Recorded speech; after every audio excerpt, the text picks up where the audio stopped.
New to ant keeping? Are you afraid of making very stupid mistakes? After all, how do you know if you are making a mistake if you don't have any experience yet? Well, I have good news for you. You just found the right video. Let's get right into it.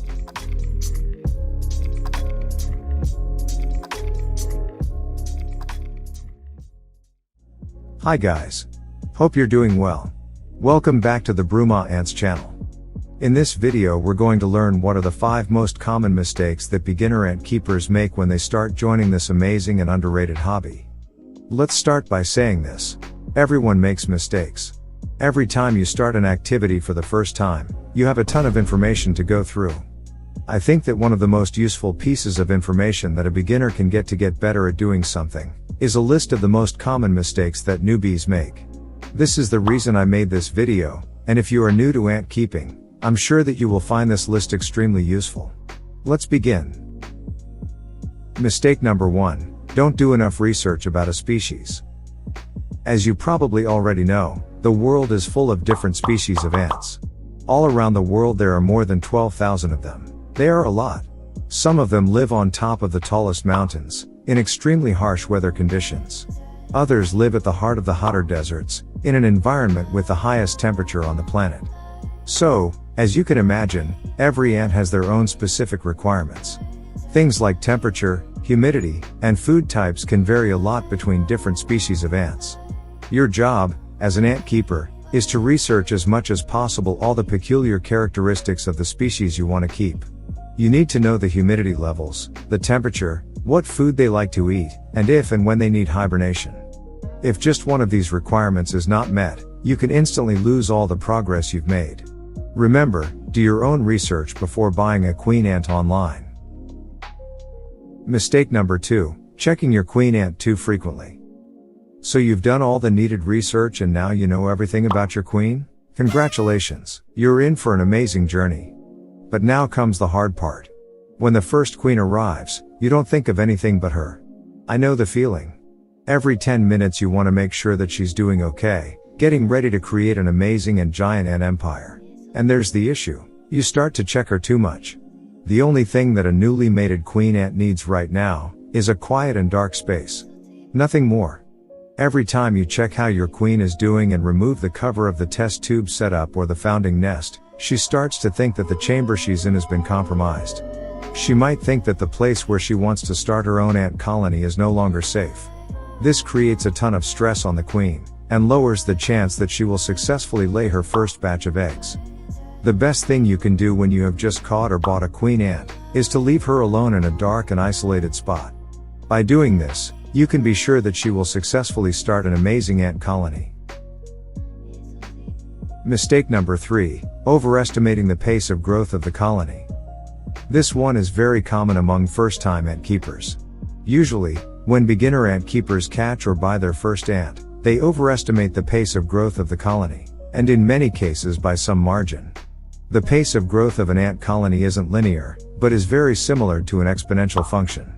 At the start of the life of a colony, the development is very slow, and the first batch of eggs takes a lot of time to develop into fully formed adult workers. Some species grow a lot faster than others, but the trend of growth is very similar for all ant species. But once the colonies reach a considerable amount of workers, they all start to grow a lot faster. This is probably due to the fact that at the very beginning, all the work in the colony is done by one ant, the queen. When the colony grows, so does the workforce.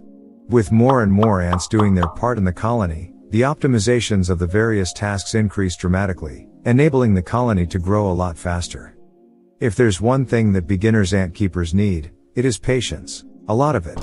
This is probably the most important quality needed in ant keeping, and without it, it's very difficult to obtain good results.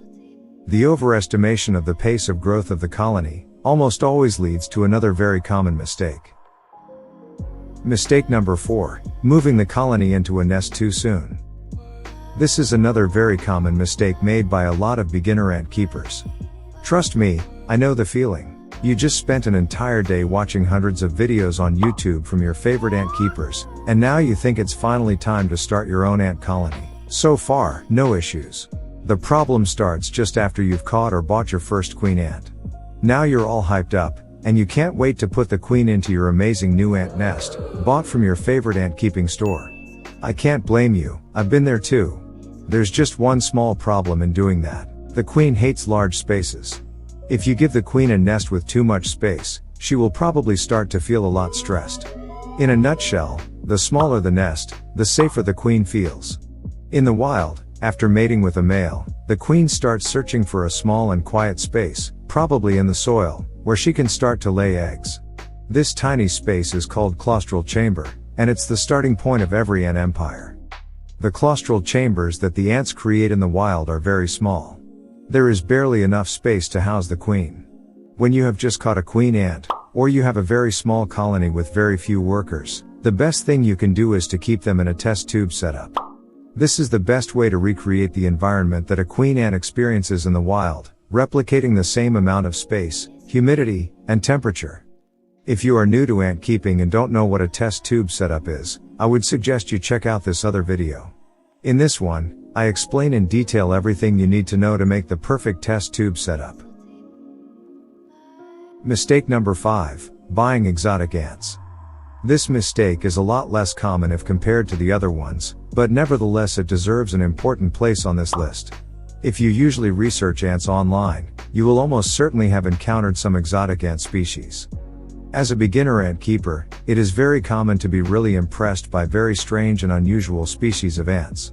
Usually, that's because these species don't live in the same area as you, and you've never seen one of those.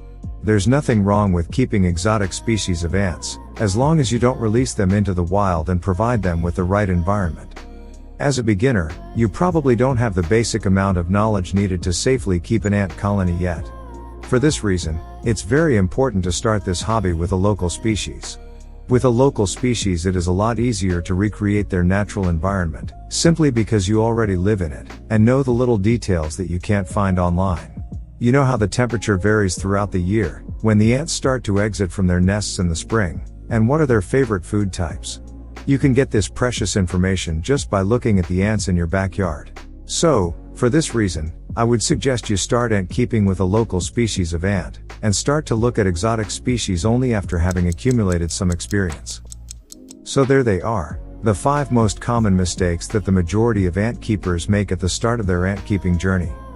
By simply avoiding these basic but fatal mistakes, you can pave your way to a large and prosperous ant empire. If you're new to ant keeping and want to be sure to start this hobby the best possible way, I would strongly suggest you check out this other video.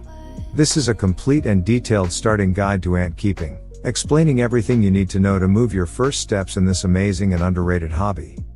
See you soon in another video.